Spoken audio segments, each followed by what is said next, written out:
to another episode of Accessibility. It's a show on YouTube where I talk about the video game industry, accessibility, and representation. Basically, how can we help more people to play games, and more people to see themselves in the games they play? As many of you will know, I am an autistic gamer, and I have over the years used video games a lot as an outlet for the bit of my brain that loves to obsess over things. Be it obsessively completing collections of special interests, such as when I tried to make a living shiny dex in the Pokemon games, or using video games as a safer outlet for other obsessions I've had, such as playing video game adaptations of collectible card games, rather than letting myself obsess over actual trading cards. Video games have been a safe and healthy outlet for a lot of my obsessive interests over the years. However, this past week or two, I have fallen back into one of my earliest autism obsession special interests: trains. I've never been the person that's obsessed with statistics and schematics about trains, and I know being obsessed with trains is a bit of an autism stereotype, but I love them as a functional piece of how the world works. I love that they go down a set path, that they take a set route that they follow every time. I love that they are predictable in where they will stop and when they will stop, and there's just something satisfying about the way they go exactly where they're meant to, and they do exactly what they're meant to, and they have a nice white noise rumble to them. Oh, I love trains. The thing is, as you're all aware, this last year has not been a great year for obsessive interests that require going outside the house and travelling to other towns. And as a result, I've not been able to ride a train in over a year, which has not been good for me and my obsessive love of trains. So I've recently turned to the next best thing: highly detailed simulators. So today, on Accessibility, we are going to talk about playing simulator games as an autistic person. I'm going to talk about my own personal experiences and how games such as Train Simulator have really helped me to engage with a special interest at a time when I couldn't out in the real world.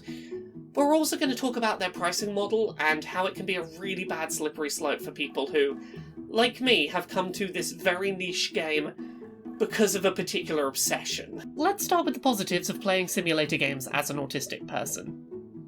Over the past week, I've been playing a huge amount of Train Simulator 2021. Despite the name, the game was actually developed back in 2009 and has basically just had updates and DLC added to it over the past 12 years. The underlying game has basically not been updated since 2009, it's visually rough in places, buggy, and doesn't play nicely with modern PCs, but what it lacks in fidelity and polish it makes up for in detail and accuracy.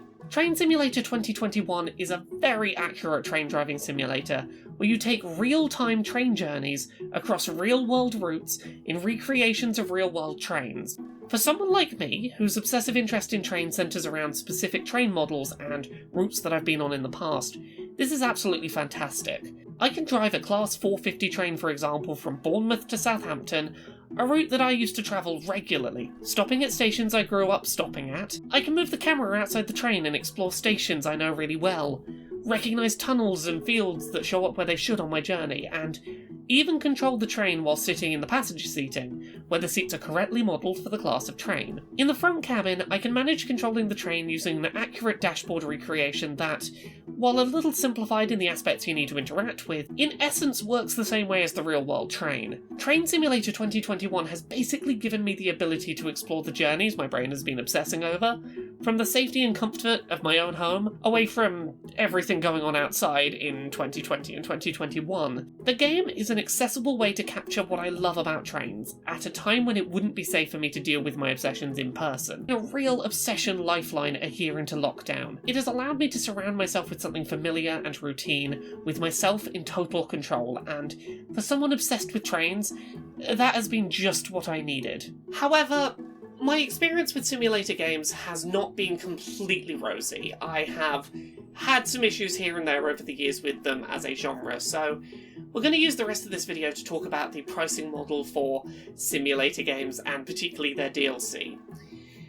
I understand why it has to be the way it is, and we're going to talk about that a little later, but as an autistic person with a specific special interest that is being met by a game like this, it can be really easy to spiral, and I want to talk about that. The base game of Train Simulator 2021 sells for £25 and comes with a small selection of real-world trains and routes to explore.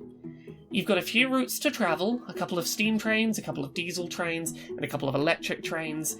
However, if you want to play specific routes that you know from the real world, or use train models that you know from the real world, those are sold at a premium and they don't come cheap. The average single track and train DLC for Train Simulator 2021 costs anywhere from £15 to £35 for a single train and track added to the game. The game at this point features more than 700 DLC packs, and you can see how those prices can add up fast. Now, obviously, the intention is not that every player purchase every DLC for the game, but when the game features the sparse amount of content that it does in the base game, it can be very tempting to add to it with content that you have a personal connection with, after which it can be very easy to spiral into further purchases if you're in the middle of an obsessive episode.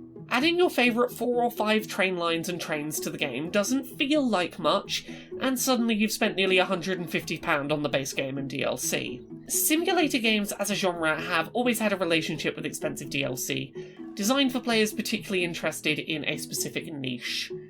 I get that the Bournemouth to Southampton train route that I love probably doesn't sell enough copies to justify a lower price, and lovingly making niche train routes probably only works as a business model if you charge larger amounts of money to a smaller number of players who care about that niche piece of content. But it doesn't change the fact that, as much as I have been loving Train Simulator 2021 during this past week's train obsession spell, I have spent more on it than I should have. I will acknowledge here, the Train Simulator developers did send me some DLC codes for the game this week, which I very much do appreciate. But that didn't stop me impulse buying DLC still. That's how autism obsessive spells can be sometimes. To be clear, I am not comparing Simulator DLC directly to loot boxes, time saver DLC, or other predatory types of microtransactions. I don't believe the Simulator DLC model is inherently built to be predatory. It's one of the few game genres where I understand the necessity of the pricing structure. But what I am saying is that the kinds of people who get really into accurate simulator games are the kind of people who have an obsessive level of interest in a subject material. This is anecdotal, of course, but most of the people I've spoken to this week who are really into Train Simulator are other autistic people with an obsessive interest in trains. While it's certainly not that game's full audience, it's definitely a sizable chunk of players, and that is something developers need to be aware of.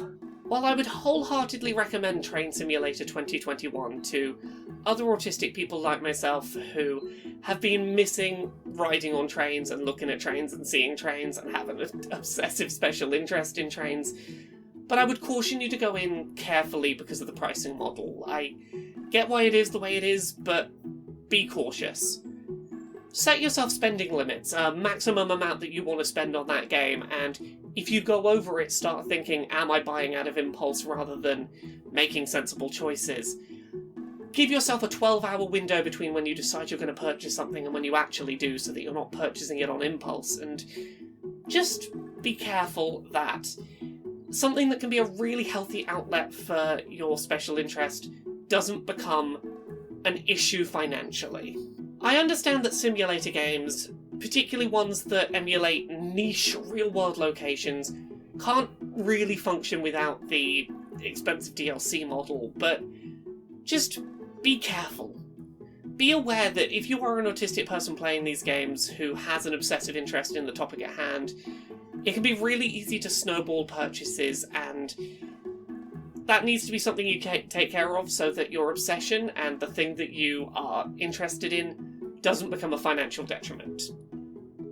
I often turn to video games rather than, say, trading card games when I have an urge to play trading card games because I want to avoid those kind of financial hooks that can grab into me, and while something like a video game adaptation of a card game might keep you safe from that, Train Simulator can get really pricey if you let it.